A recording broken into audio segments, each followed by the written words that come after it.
இனிமே கண்ணை மூடிட்டு கடலை எண்ணெய் வாங்கலாம்.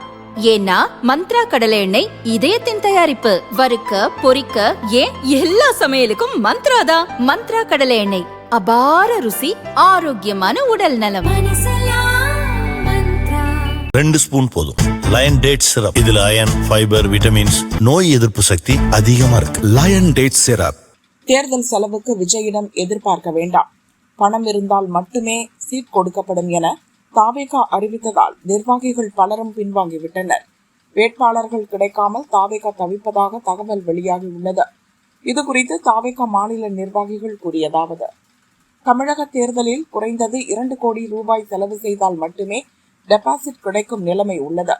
துணிந்து செலவு செய்யும் வசதியாளர்களுக்கு மட்டுமே சீட் என ஆரம்பத்திலேயே விஜய் சொல்லிவிட்டார். 5 கோடியிலிருந்து 20 கோடி வரை செலவு செய்தால்தான் வெற்றியை நெருங்க முடியும். அதற்கு தகுதியானவர்களுக்கு மட்டுமே சீட் கொடுக்க தாவேகா தலைமை முடிவு செய்துள்ளது. அதன்படி சென்னை, சிவகங்கை, திருநெல்வேலி, திருவள்ளூர், அரியலூர், கோவை, கரூர் உள்ளிட்ட மாவட்டங்களில் விஜய் நிர்ணயம் செய்த தகுதியுடன் கூடிய கட்சியினர் 60 பேர் தேர்வு செய்யப்பட்டனர்.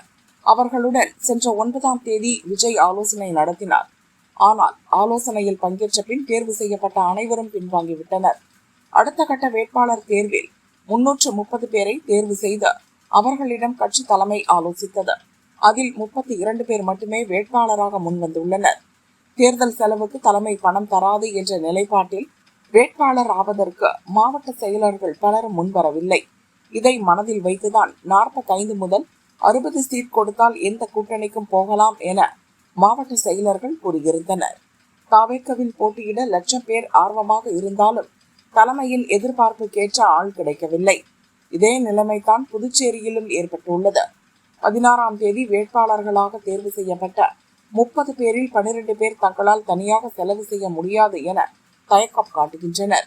18ஆம் தேதி அறிவிக்கப்பட இருந்த வேட்பாளர் பட்டியல் தள்ளி போயிருக்கிறது என்றனர்.